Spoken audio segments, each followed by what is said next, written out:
Welcome to the Cowpart Bros podcast. I'm your host, Terrence, and with me is my co-host, Jason, calling in from the back cave in Indianapolis. Jason, how are you, my good man? I'm doing quite well, sir. It's the double nickel episode 55, folks.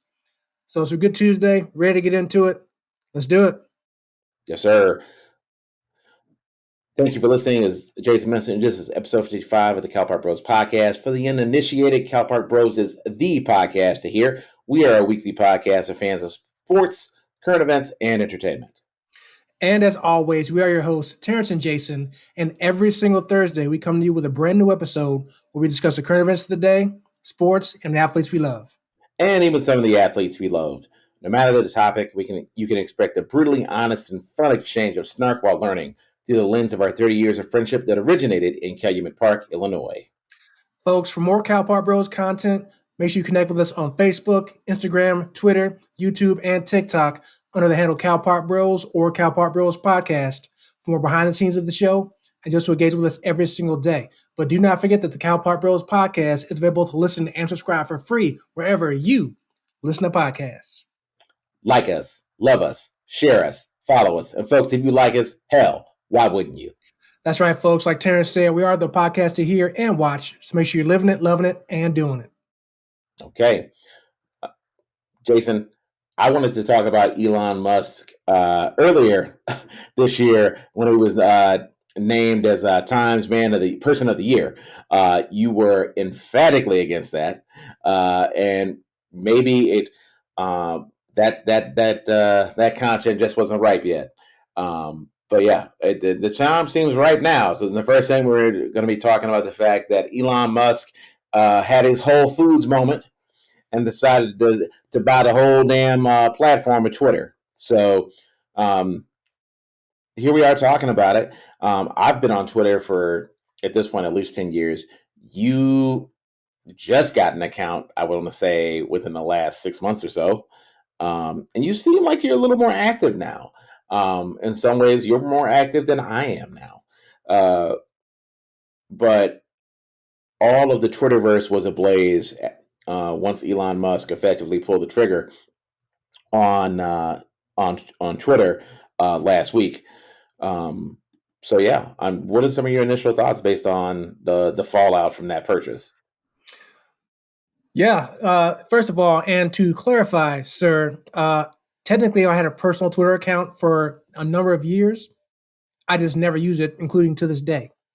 So, the activity I use on Twitter is through the Cowpart Bros page. So yeah, that's my activity there.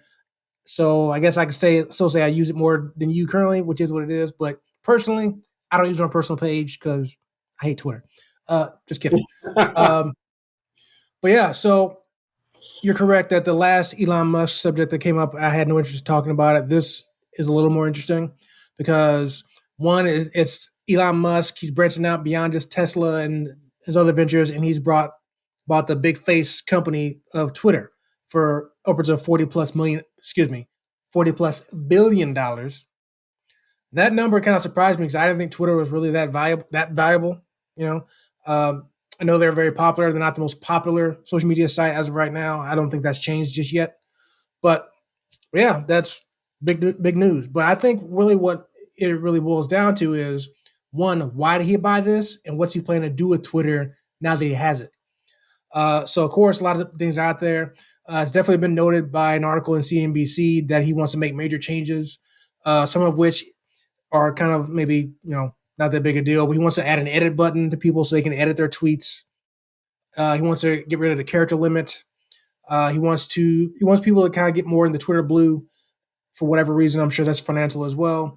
A couple of the big things is he wants to make the algorithm more public because he wants to build more trust in the people with the platform, so people will kind of know how the algorithm works.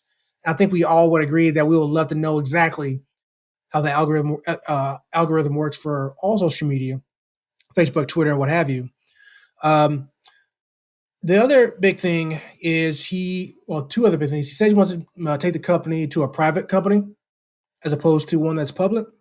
So definitely that kind of stood out a little bit there as why he wanted to do that. But the big thing that kind of has me scratching my head and kind of had me pause a little bit is says he wants to institute more of a free speech platform in the Twitter. And I kind of had to take a step back a little bit when he said that. I'm like, wait a minute. Here we are. We had these other social media platforms that put people in jail for saying the wrong thing, which may be on a little bit of the extreme side. But here we have a billionaire guy wanting to basically take off the cap a little bit. And when I say cap, I don't mean joking. I mean take off the cap when it comes to some stuff. Basically, he said as long as it's not whatever this is being said is not illegal, he's not basically gonna put people in jail because of it. So, which on the surface could be a good thing. Free speech, we all love it. But at the same time, there's a reason why people get put in jail on Facebook because some of the stuff they need to get put in jail over. You know, and not to say that in its infancy, when I got on Facebook many moons ago, 18 some years ago, that I probably put some stuff on there that probably was a little out there and wild. I'll admit to that. This is way, I'll say that's way before they started yelling people. So, but that's really the one thing that stood out to me. It's like kind of like head scratching. It's like, I don't know about that, dog. How, you're going to have to tell me more how that's going to work. So, those are kind of my initial thoughts. What say you about your thoughts? I know you love Elon Musk, so I mean, I like the Tesla car. It looks cool. Um, it's a little outside of my price range, but what it seems like, number one, when I heard that he potentially might want to update the character limit, I'm like, oh, so he wants to turn it into Reddit. Like if there's one if there's one place that people probably need to learn to say less, it's probably Twitter. I mean, the character count has saved a lot of folks from saying some really absurd shit, and to almost consolidate and streamline some of the things that they want to talk about. Um, I could look at that as potentially a good thing. Um, I'm not looking for a a novella from bot accounts anyway. So I'm I'm not concerned per se. It's just interesting that that's one of the changes he wants to make. I also thought it was interesting that you know I think a lot of people don't like Elon Musk. Number one, he's definitely giving off Bond villain vibes anyway. So, and that really doesn't matter. Whether you like him personally or you don't like him personally. The reality is he is a fucking billionaire. He had the bread to do it. He had the stocks to get the bread. I thought it was really interesting that because there's so much churn right now in the on the stock price of Tesla, be for this exact reason, because they feel like, oh, you're going to put all your eggs into this Twitter basket, um, and they're wondering maybe he won't be able to focus on the enterprise that is Tesla as much, because he's focusing more on social media now. But I never I never freak out when ownership changes like that, because there's only so much damage he can do anyway. I mean, the reality is it wasn't like it was. I know it sounds like a hostile takeover, but ultimately it still has to be approved. Everything on the up and up by the government anyway. And for the average rank and file user on Twitter, what's going to change for us? Probably not a lot. If you love Twitter, guess what? You're still going to love Twitter. If you swore you were going to leave Twitter, guess what? You're already going to do it.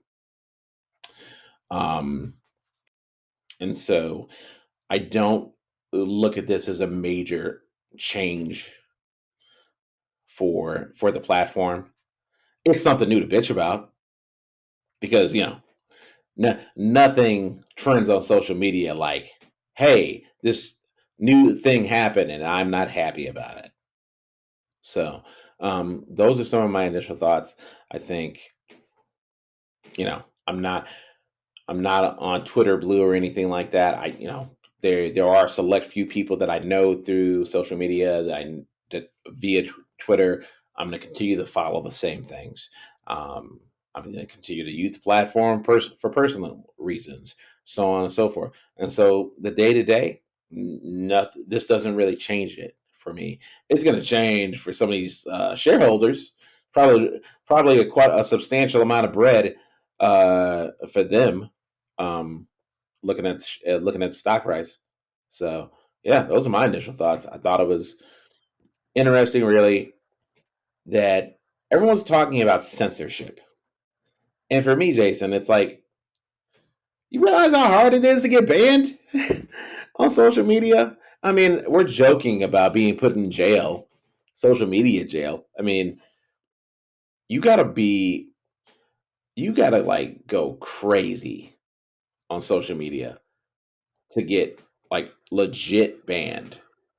And there's only really one guy that actually happened to. That's Donald Trump. Speaking of which, that definitely is another question people have brought up is with his takeover. They're asking, is Musk going to reinstate Donald Trump to Twitter? Because obviously, as we know, Trump got suspended based off the January 6th stuff that went on. So under Musk's stance of getting more open free speech, as long as it's not illegal, and that may be potentially part of the difference there, he's going to open it up. Now, obviously, what Trump did going backwards was probably looked at along the lines of it causing illegal activity. But again, that was before Musk took it over. So he could say, hey, you know what? We'll give you a second chance under my reign. Same rules as everybody else. And go from there. So we should see. We'll see what happens with that. Wouldn't be surprised if nothing happens. But when it comes to Twitter Blue, supposedly his interest in having people subscribe to that is so there's some payments that can happen when it comes to using Musk's cryptocurrency, which is, forgive me if I butcher the name, Dogcoin or Dogcoin, whatever it's called. And you mentioned the stockholders. So with the company going private, they don't really have to answer as hardly or to stockholders. 90% of Twitter's revenue comes from advertisements. And that's one thing that the going private Musk is looking to do is get rid of ads on Twitter. So that would make a question about where's the money going to be coming from Twitter if it's not from the advertisement, which is 90% of your income, according to an article from NPR. I'd imagine he has a plan in place for that. With him being a billionaire, he's not trying to lose money. I'm sure he just didn't take over Twitter just for the fun of it. It's a resource for him. He's trying to have some revenue. So we'll see what happens with that. I think it's funny you kind of you didn't say the words. You kind of equated him to Jeff Bezos, where you say he's doing his Whole Foods thing. I caught that. So so I know you said it jokingly, but that what you really kind of think is that this is kind of a Jeff Bezos type move for him to acquire something that's outside of his main source of income? I mean, it's absolutely a damn. I really do have a lot of money. What can I buy tonight? Twitter. Yeah, and again, the fact that he put up 44 billion bucks with a B, folks, with a B. So obviously he's got the money, but again, hey, good for him. We'll see what he does with it. I'm sure all eyes will be on whatever the first change that he's going to make. Um, another mention I will bring up is anytime, I don't want to say a corporate takeover happens, but whenever a new ownership comes into play, of course, what's going to, as an employee, what you have to think of, okay, new ownership, does that mean they're going to find ways to have less use for people? I mean, if we're not going to do ads, I have to imagine some of those employees who work there handle all the ads and stuff like that. So are those people going to get laid off? Twitter has about 7,000-ish employees. And I believe the previous ownership said that as of right now, during this process, we're not going to lay anybody off, but we can't guarantee what's going to happen after this takes over and goes into place. Right. So that's something else to keep an eye on. I'd probably say that's probably the most important thing. Um, I don't know how Elon Musk has handled Tesla when it comes to laying people off. I never got the vibe from him that he's an evil billionaire or nothing like that. So I wouldn't think his first goal is to start cutting people and firing them, because that wouldn't be a good look for him. That's something he has to think about too. But we'll see. one thing I do want to mention is that you say people. I mentioned evil billionaire. People may not like Elon Musk. I think some of that is just billionaire hate. I mean,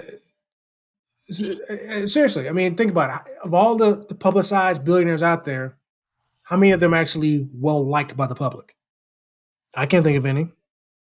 You? Warren Buffett does okay. Okay. Is that new money? Is that new money hatred? Is I think is what you're going for. I think Well, if people consider Trump a billionaire, I actually think there was a squabble between Bill Gates and Elon Musk. And I always get a chuckle when you see a little social media spat between two billionaires, or hell, even two millionaires, or a dollarnaire, if you will. But yeah, I think it was literally an old money versus new money beef. And if you're someone like Bill Gates who has made an astronomical amount of money over the last 30 years, and then you got some new cat with basically pushing his own currency. um it's he's absolutely a disruptor, and he's one of the newest disruptors, and that's going to rub some people the wrong way. um and so I think that's the most objective way. He's going to be a polarizing person no matter what. I well, think, and I think for me, it should force people to say, okay, let's actually look at and see what this person did while they were in charge, as opposed to just saying, oh, we don't like this person, we're going to leave. So, yeah, and that's why I say with the layoffs, that's going to be again the most important thing of all the stuff we talked about. I mean, when it comes to the edit button, the character limits, and all the other crap, free speech, whatever, all stuff's well and good. But if you cut out half the employees, and that's a random number, folks. I'm not saying that's out there that what it might be, but if you're cutting, you know, a bulk of the employees, I have to imagine that's going to stand out pretty well when it comes to, and I don't want to use the word legacy, but when it comes to his reputation. And keep in mind, he also has another business to think about too. So, because people don't really look too finally when it comes to mass layoffs. So, again, maybe something he has to think about when it comes to how it might affect his Tesla business. Plus, not to mention, you're already looking to sell stocks and shares anyway of Tesla to help you for this purchase right here. So yeah, I'm sure all this money moves. Cardi B might talk about making money moves, or whatever, but her money ain't nothing like Elon Musk. So Elon Musk, obviously, all these moves have to be money moves. And I'll give him credit that he's not an idiot. So we'll see what happens. I could be proven wrong. he also wasn't born poor, but that's neither here nor there. Well, maybe not, but he ain't losing money either. So All right. That concludes our segment on Times Person of the Year, Elon Musk. Coming up next, we're going to be talking about one of the most severe punishments for domestic violence in Major League Sports. Coming up next, Cal Park Rose.